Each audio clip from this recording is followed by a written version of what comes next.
Hey there, sports history fan. Arnie Chapman here from the Sports History Network.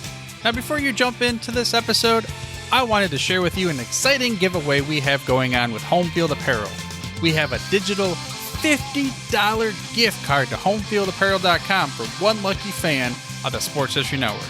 All you got to do is head over to sportshistorynetwork.com/giveaways to sign up. Again, that's sportshistorynetwork.com/giveaways. This podcast is part of the Sports History Network, your headquarters for the yesteryear of your favorite sport. You can learn more at sportshistorynetwork.com. Hello, sports fans, and welcome to another edition of Yesterday Sports on the Sports History Network. Today's guest is Steve Wright, an 11-year NFL veteran who also played for 1 year in the USFL. Steve played offensive tackle for most of his career, but he also spent some time at guard and playing on special teams. Steve played for the Dallas Cowboys, the Baltimore Colts, the Indianapolis Colts, the Oakland Invaders, and the Los Angeles Raiders. After retiring from professional football, Steve became an entrepreneur and founded Cloudburst and another company, was that Mist and Cool? It was all part of, it was all part of the Cloudburst. I'll tell all about it. All right. So we're going to talk a little about that. And we're also going to discuss his being a contestant on Survivor, as well as his newly released book titled Aggressively Human. Welcome to the show, Steve. Hey, thank you, Mark. Thanks a lot for having me. I look forward to chatting and sharing some fun stories. Yes. Okay. So before we talk about your career as a professional football player, I wanted to ask you about your misting company. What got you into that endeavor? It was probably 91, about 2 months before the season started. I knew all of our preseason games, and our games are going to be held in the Coliseum. And early part of the year, August, early September, it's bloody hot there. It's roughly 80 degrees, and there's not a breath of air stirring. I was over in Palm Springs at a Mexican restaurant, and mist was blowing above the restaurant onto the patrons to keep them cool. And fans were blowing, and it was probably 30 degrees cooler sitting at your table than just out on the sidewalk. I talked to the manager how to do this. I brought it back, asked Coach Art Shell if I could try it. And after about my third sales pitch to him, he said, sure, go ahead and set the stuff up. But if it pisses anybody off, we're going to tear it down. I said, I'll tear it down with you. And so I got out there about 4 or 5 hours before the game started with a couple of guys, and we set up the very first mist cooling, oscillating fan equipment in the NFL. And it was a huge hit. In the stands were some people from Hollywood Park, the racetrack that was out here in Los Angeles, that they ended up cleaning that out to put the SoFi Stadium in. And so I ended up going out to this Hollywood Park and set up these misting systems for the horses to keep the air cooled off. They'd come on for 10 minutes every hour. It would repel the flying insects, freshen the air. They didn't have to go in with hoses and hose the dirt down to keep the dirt from kicking up in the dust. So it was just a huge hit, and just kind of one thing started to fall into another. And this was 3 years before I retired. So in the preceding off seasons, I was setting them up at restaurants and hotels and homes and barns and everything else. And then the team was looking to move to Oakland. So I retired in 94 when they moved back up there. I incorporated my company, Cloudburst, and it just exploded from there. I had the high pressure misting fans that you see cooling the sidelines. I got those into Major League Baseball. 2 years later, in 96, it's another great story in my book. I ended up winning the contract to cool the 96 Summer Olympics over the top of Raytheon and GE and I had them on aircraft carriers, had them at Nassau, cooling off areas there, Burlington Northern. Every place that was hot, that couldn't have air conditioning, I had my equipment. I wasn't doing a lot of marketing. I was just saying yes, my partner and I. Right. And then I had a low pressure system that you just screw into the faucet outside the house, and you tack them up along the wall and then along the gutter, and it just keeps the patio cool, or the dog pen, or your little horse pen, or whatever it is. I was in probably 1,500 Home Depots, Lowe's and Costco's and Targets, and it just it was a beast that just took off. My partner still has it. I sold out in 2000, 2001, something like that. Great run, fun idea. I didn't come up with anything new. I'd been cooling chickens off since the 20s. I just saw a great idea and found other applications for it. Right. So that's why I try to tell every entrepreneur is, don't try to reinvent the wheel. Just find new applications. It was the easy way. And it was at the beginning of the internet. So that helped a lot as well. Oh, okay. Well, that's a great story. And these are still available in Home Depot and Lowe's? They are. I think he has them around some places. To be honest with you, I don't know where they are anymore. And there's obviously competition. A couple of years into doing this, we had competition on the sidelines, in football. And I got them into baseball and some other sports, soccer, and then just other companies coming in and competing and lowering their prices. And so we got away from the NFL because the NFL wanted you to pay to be on the sidelines. And so done with that. Yeah. And, put them in smelting plants and plastic extruder plants and a lot of factories around the country. And we opened up probably, 7 or 8 or 9 distributors around the world that were moving the product as well. Wow. Tremendous. Great story. Okay, so next I wanted to ask you about being a contestant on Survivor. I never watched the show and I don't really know much about it. So for those of us who aren't familiar with it, tell us a little bit about it and what motivated you to take part in that. I was the same as you, Mark. I had never seen the show. I go down once a year to see my old teammate, Howie Long, on the Fox studio set. Right.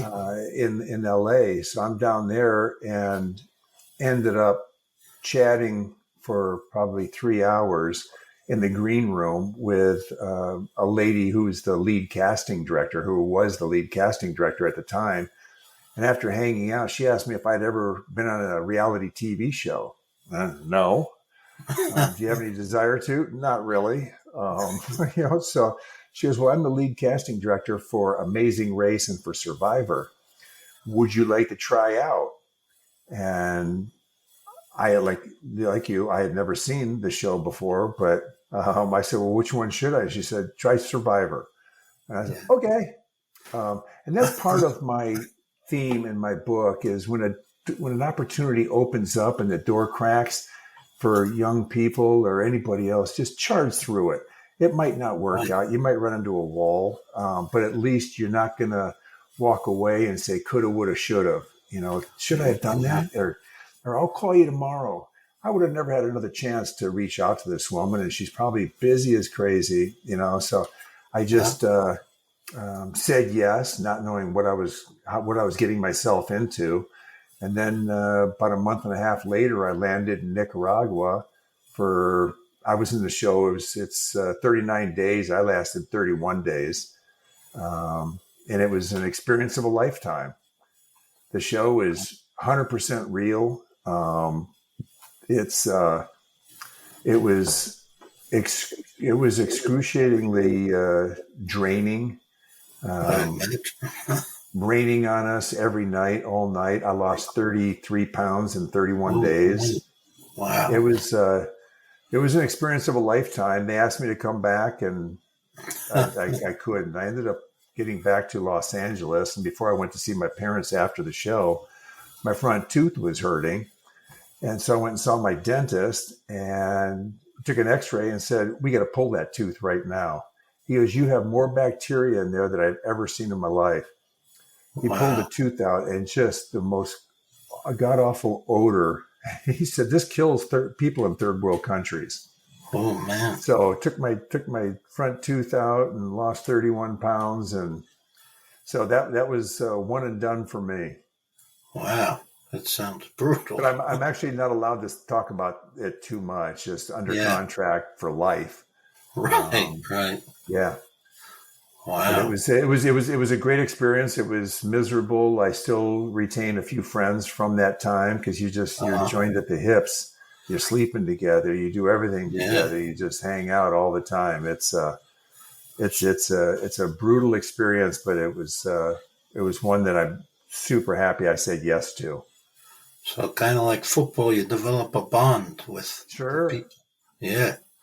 Excellent. Okay.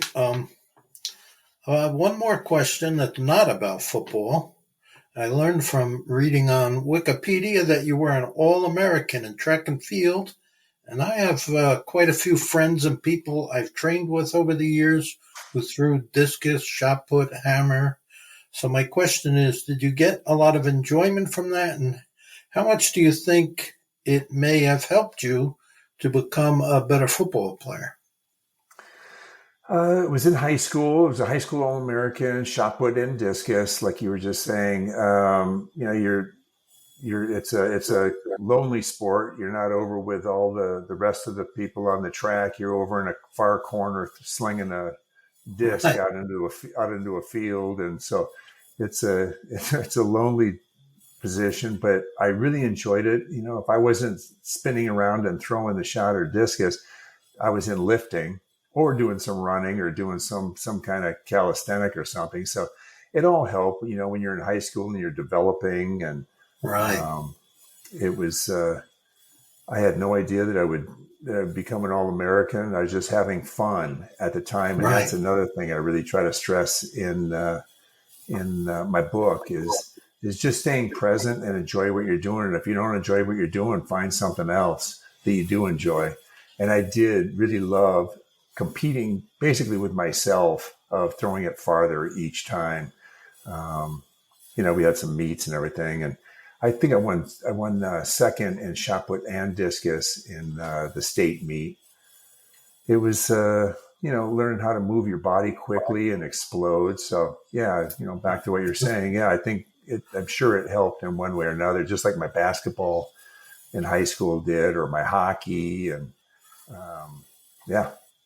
Right. So for young people that are still in high school, you would recommend a variety, do a variety of sports. And and that's back. We were fortunate to be able to play, Mark. You and I at our age, we were able to, and they encouraged it to play different sports. Now they just box them in, from seventh grade on. If you're wearing football gear in seventh grade, you're a football player.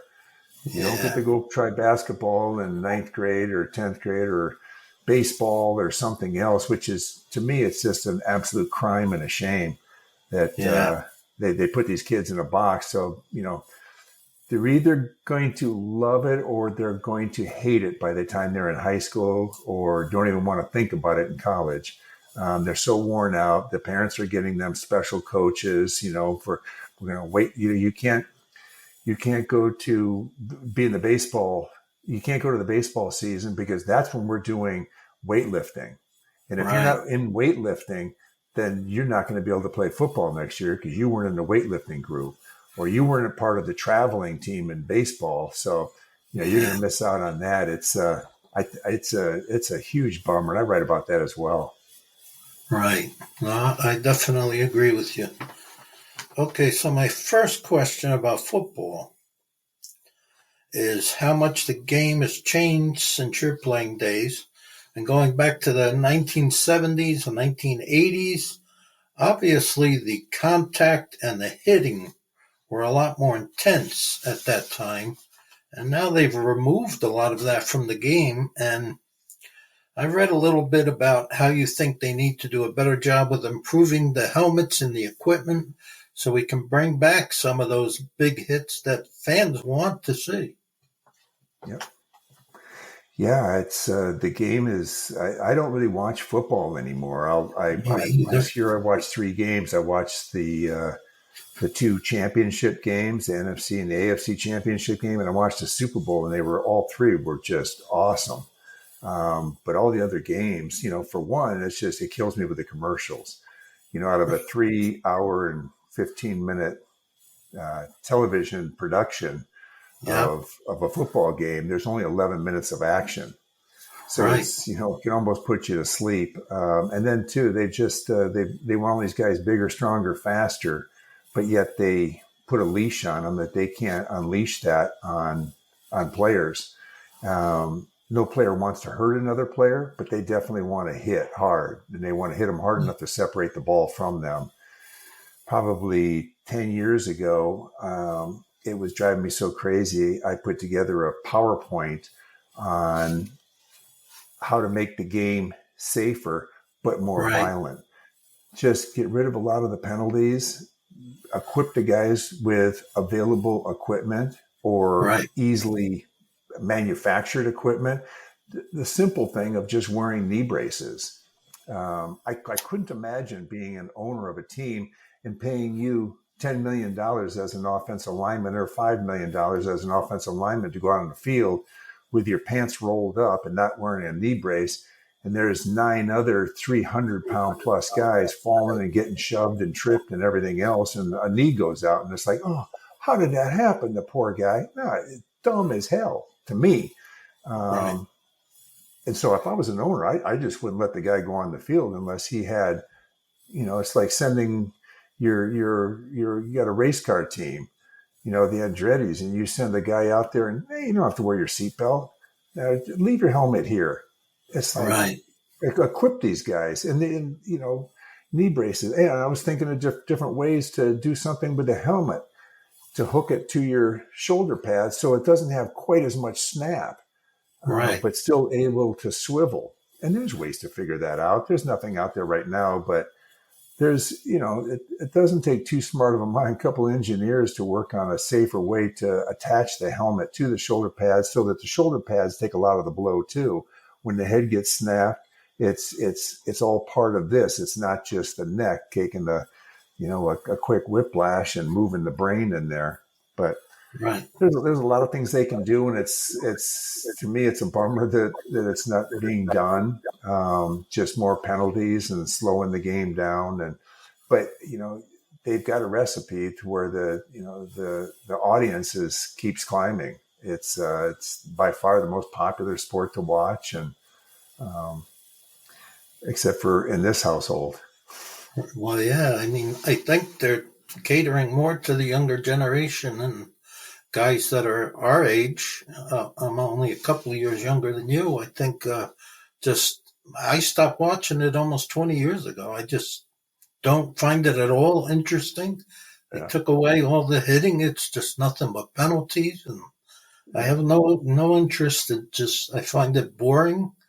And I go back to if I want to watch football, I'll put on YouTube, and you can get a lot of those old games from the 70s and 80s, and I get a lot more enjoyment out of that. Yeah, and we back there we took a real beating. And I wish we would have had some of the equipment they've got today, but they haven't really improved the equipment at all. In part of this PowerPoint, I've got showing that the equipment hasn't changed from the 70s, a picture of a guy playing in the 70s, 80s, 90s, 2000, I think 2010 and 20. And it's all the helmet, the shoulder pad, the thigh pad, the hip pads. And it's just nothing has been added. It's sure they've changed the plastic and the different, moldings in the helmet, but the head's still snapping around, and guys are rolling their pants legs up, and it's just like, it's just, it's not my cup of tea anymore, but I did enjoy watching the Super Bowl and the 2 championship games. Well, you must be very grateful that you got to play, during the time that you did when, I mean, I sure am. I never played beyond high school, but that was back in the 70s. And I'm so glad that I grew up in the 70s because Yeah, I it agree with was, you, Mark. yeah, it Yeah, was so it's much more enjoyable. yeah, super happy that I got to play at that time, and I never had a dream of playing in college. And all of a sudden, I started getting scholarship offers, and then about my junior year, I started receiving letters from various NFL teams, and it just blew me away. Um, yeah, my philosophy. I'm going back to my University of Northern Iowa. I'm going back to their homecoming this year for the first time in pretty much. I think I went back a couple years after I left, but I'm going to go back and see a game. And yeah, I just was enjoying playing football at the University of Northern Iowa. It was a dome stadium, the Uh-huh. Panthers, and then these letters rolled in, and all of a sudden I had an opportunity, and um, they signed 120.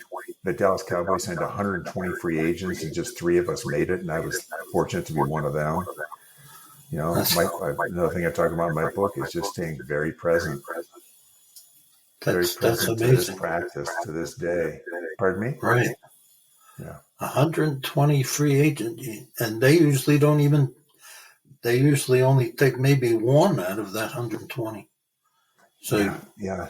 I don't know who, what they take now as free agents, but they don't take as many as they used to. right. Do you remember who the other two guys were that made it? Sure. Yeah. Everson Walls, who Right. ended up getting beat by Dwight Clark in the catch in Yeah. the NFC Championship game. That was my rookie year. He and the other defensive back, Michael Downs. Okay. We were all Yeah. headed to the Super Bowl our rookie year, and Dwight Clark caught the ball right over the top of Everson. I think he's number 24. But Yeah. yeah, it was quite an experience. Okay. Thanks for sharing that. So you were involved in one of the most historic plays in the NFL history. I'm talking about the Tony Dorsett 99-yard touchdown run on Monday Night Football. So Kurt Peterson was normally the starting right guard, but you were taking his place on that play. I was just watching a replay of that on Saturday, and wanted to talk a little X's and O's. So it looks like the guy you were blocking, guy's name was Doug Martin, defensive end for the Yep. Vikings. It looks like he tried to shoot the gap on your right side, and you got just enough of a block on him to keep him away from Dorsett. Because if you look at the film, you can see him reaching with his right arm to try and grab Dorsett. And if you didn't get that block on him, maybe we would have never seen that 99-yard run. Yes. The pressure was on. I was the youngest one in the huddle. I was on the kickoff return team to start the third quarter in Minneapolis, where I grew up, and I had 35 tickets, and they were all in that end zone, about 3 rows up. And we're in the huddle. I'm giving them thumbs up to my mom and dad and all my buddies. And they called the play over the center between the two guards and I was like, holy cow. The pressure was on the young guy. And then we also, too, one of our guys was missing. So we only had 10 guys in the huddle. But a fun part of that I write about it in my book is 4 years earlier, I was watching the NFC Championship game with the Dallas Cowboys in Minneapolis. We're playing at the Met. And I'm in the stands in 10th grade watching this when Drew Pearson caught the Hail Mary, coined the Hail Mary.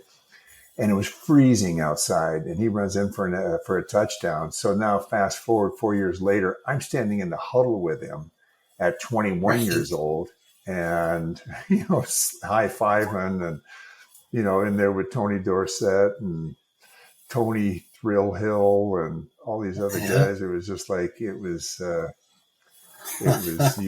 couldn't have dreamed of a better dream for a young football player. Yeah, and got him loose for the longest run. And I came out after that play. I was in for one play, and it was the longest run in NFL history. And yeah, it was just amazing.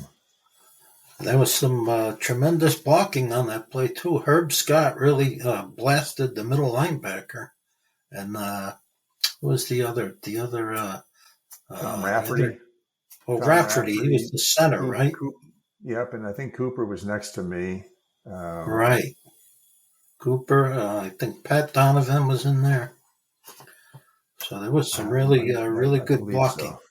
Yeah, probably. Yeah, most likely Tom Rafferty and yeah, all the regulars except for Kurt Peterson because he couldn't put his shoe on. Oh, is that what happened? Something Yeah, happened with his he was shoe? on the kickoff return team, and his shoe came off, and he was scrambling with it, trying to get it back on. He just didn't have the time to do it, so my offensive line coach pushed me out there. And what is really pretty cool, and I'm really proud of, is the other rookies that year were the number 1 draft pick and the number 3 draft pick. Were both offensive linemen, and I got the call as a free agent to go in. And these guys were both centers and guards, and they put me in there. Wow! So they thought something of me, and it was an amazing experience that I'll cherish forever. That's right. That's tremendous. People always remember that play. So, you said you were in the stands for that, the famous Hail Mary pass to Drew Perry. So, were you living in Minnesota at that time? That's where I grew. I grew up in Minnesota. I You grew grew up up? in Minneapolis. Yeah, Okay. out in the lakes, out in the suburb on the west side, in Wayzata, Minnetonka, and then that's kind of what got me to school down in Cedar Falls, Iowa. It's 4 hours south. All my relatives, my father's parents and brother and his family. And so I had opportunities to go farther outside of different states. And I just chose University of Northern Iowa. It was a good marketing school, good business school. They had a dome stadium, the second one in the country. Right. I think Northern Arizona had the first one. And so it's, I'm really looking forward to going back there for homecoming this year. Yeah. Okay. Yeah. So, here's a question. All your years of playing, 12 years of playing professional football, who would you rank as some of the very best defensive players that you had to block against?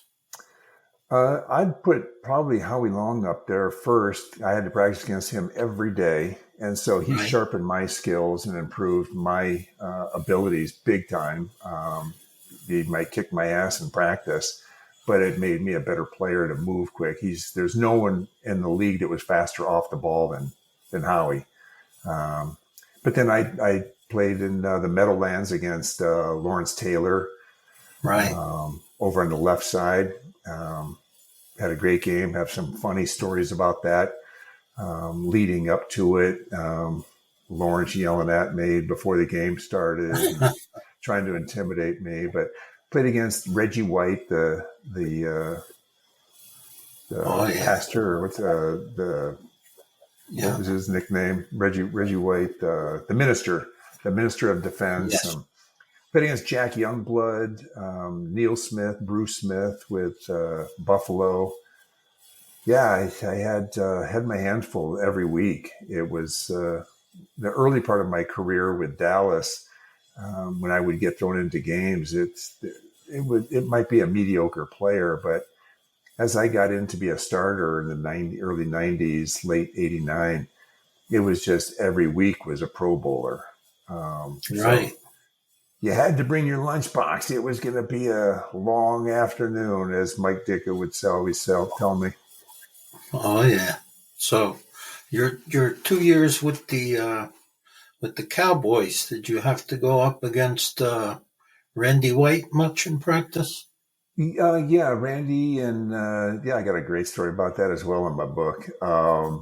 But he and Harvey Martin, Yeah, it Right. was, and then I got traded to the Baltimore Colts, and then we came back that year and played in Dallas, and I played against Harvey Martin was lined up over me, or actually Too Tall was lined up over me, and Randy was lined up over the guard, and yeah, and it was now we're on opposite sides, and he was a beast, and I ended up having one of the best hits I've ever had in my young career. I just sent him flying. He was coming over around on a stunt, and I just got in perfect position on him and just threw him on his back. And Right. I couldn't leave well enough alone. I had to, point my finger at him. Paybacks come, and he got me 2 quarters later. We were kicking an extra point. He lined up over me. He jumped over to line up in front of me. And at the snap of the ball, he didn't even try to rush.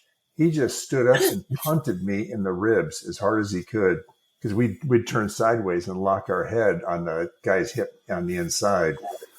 And he kicked every breath of air out of me. And Oh man. he got the last laugh in the point. But yeah, he was a scary human being. Well, you had to be pretty good to go up against those guys for 12 years. You gotta fight hard. It's for real. And if you don't fight hard, you don't last long. That's right. What was it? It was a funny guy, funny character, Coach Jerry Glanville. He said, "NFL stands for not for long if you don't produce." Yeah. You gotta play hurt. It's there's no excuses. You're only as good as your last play. So That's right. keep your ego in check, because as Mike Dick had told me, everybody, and when I was there as a rookie with 120 of us, he said, everybody here has got the physical tools. This is what's going to separate you. You're going to get your ass kicked today. Deal with it. Figure it out. And dish out more than you're receiving, but you're going to get your ass kicked. It's they're all getting paid, so bring your lunchbox. It's going to be a fight. Oh yeah, and I wanted to ask you. You hear about it a lot from coaches, and especially coaches that go into announce, like John Madden would mention it all the time, and that the how important, you mentioned it, how important is it to the speed off the ball? I would imagine, one of the most important things is to get speed off the snap, because if whoever make contact first is going to have an advantage, right? Yeah, and that's where Howie helped me. He leaps out of his stance. He doesn't run out of his stance. He just explodes. He's down and cocked, and as soon as just before as the center is squeezing the ball, they're watching the center's hands, and he just makes a little bit of a movement. He's in your face, so you learn to get set up quick and get in the right body position. And yeah, you're right, Mark. It's coming off the ball too for run plays. It's it just becomes a head game. You're leaning one way and you're going to go another, just to kind of, do a little fake is all you have time for. But yeah, speed and obvious strength, explosion. And we work on all that, in the off season and. Right. Yeah. Okay. Now, of all the teams that you played on, I know the 1981 Cowboys had a really good team, almost made it to the Super Bowl, but you also played on some Raiders teams that came close to reaching the Super Bowl. What do you think was maybe, what would you say was maybe the best team that you played on for one particular season? The 81 Cowboys, with all the talent they had, and the great coaching they had, and the history, and but I was also too a young guy, and I was, I thought everything was amazing. But the 91 Raiders were great too. I think it was 91 when we went to Buffalo. And yeah, we were, a game away from going to the Super Bowl, and we played in Buffalo, and it was 30 below zero. And we got Wow. our ass handed to us. I think it was something like 51-3. So, Yep. we just imploded, where the Dallas Cowboys, we lost on a very lucky catch and scramble by Montana. We were a solid team that should have won that. We definitely outplayed the Niners, but with luck on their side, they took it. Right. And who was the offensive line coach? Was a guy named Jim Myers? Was that? Correct. Yes. Right. So he was pretty tough on you. Yeah. He I'm was sure he was tough, tough and on everything. yeah, he was always yelling at me as a rookie, and I got a story about that as well. And Dick threw his arm around me as a rookie, trying to make the team, and took me for what I called a wisdom walk. And he'd say, Coach Myers, he's driving you crazy, isn't he? You gonna be able to handle it? Just hang in there. But Steve, always remember, start worrying if he stops yelling at you. Right. And I was like, wow, that was something I hadn't thought about. So he's yelling at me because he cared. He knew that there was more in me than I was giving, even though I thought I was giving it all. He always had a saying that he'd like to put a whip to the player, and they were either going to be like a mule and sit down, or they were going to be a racehorse and they were going to take off. And he was going to decide. He was going to figure that out. Right. So, chew my ass out, and he knows I'm trying as hard as I can, but he knew that there was a little bit more in me. Oh, okay. Interesting. Yeah. So, well, I just wanted to ask you one final question about your. You mentioned that you like to try to give back a lot. Do you have any particular charities that you're involved with, or? Yeah, I just put all my time and effort. My wife and I both do put all our time and effort when we're going to do something like this into our global giving. It's global, BALL. And so we collect used sports balls, anything sports. I've collected surfboards and send them to the Philippines. We're in probably 30 different countries. We've serviced and brought equipment, baseball hats, cricket sticks, soccer balls, bowling nets, anything that people have in their garage, or colleges or high schools that want to get rid of their maybe they're changing the color of their jerseys, girls basketball outfits, and we package those all up and send them out. And we've serviced probably 1 million people over 10 years now. It started by a friend of ours, Mark Morthier, who lives in Milwaukee, and the headquarters for Global Giving is up there. But anybody looking that's got extra sports equipment, love to have it. Reach out to globalgiving.org. Okay. And then my book is everything about me, and everything Mark and I have been talking about is at writeauthor.com. Writeauthor.com. Yeah. Is that also available on Amazon? It's on Amazon, and there's a hot link in the website to click you over to it. But there's also just a lot of great action shots, Bo and I, or Howie and I, or a lot of football shots, and all my blogs that I was doing over the last year are in there as well. Of 2-minute read of an interesting story, or a fun or crazy story of partying or something along the way. Right. Yeah. And the title is Aggressively Human. Aggressively Human. There it is. Aggressively Human. Yeah. Just out working right now. I'm doing a lot of signings at Barnes and Nobles, and terrific. Spending a lot of time. So if anybody's interested in having the book and not wanting to go to Amazon, they can DM me. All my social media sites are in the website, writeauthor.com. DM me, and I got a ton of books here, hard and soft cover, and I'll send you out a copy personalized to you. Excellent. All right. Well, it was great having you on. Thank you, Mark. Thank you for your time. Great being here. Great being a part of it. Thanks for inviting me on.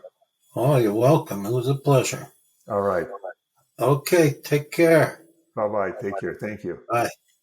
God bless.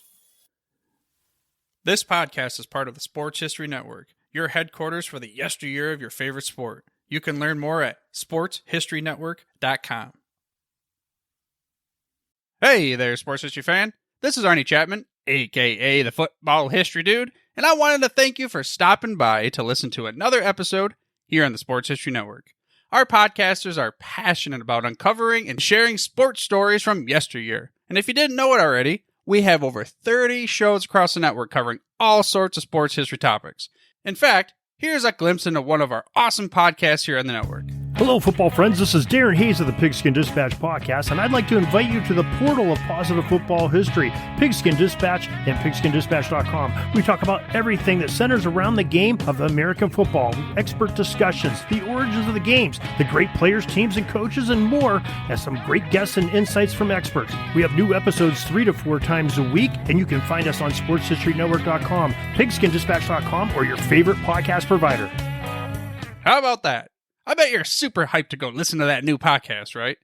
Well, to learn about this show and all the other podcasts on the network, head over to sportshistorynetwork.com/podcast. Again, that's sportshistorynetwork.com/podcast. Head over there today to find your next favorite sports history podcast.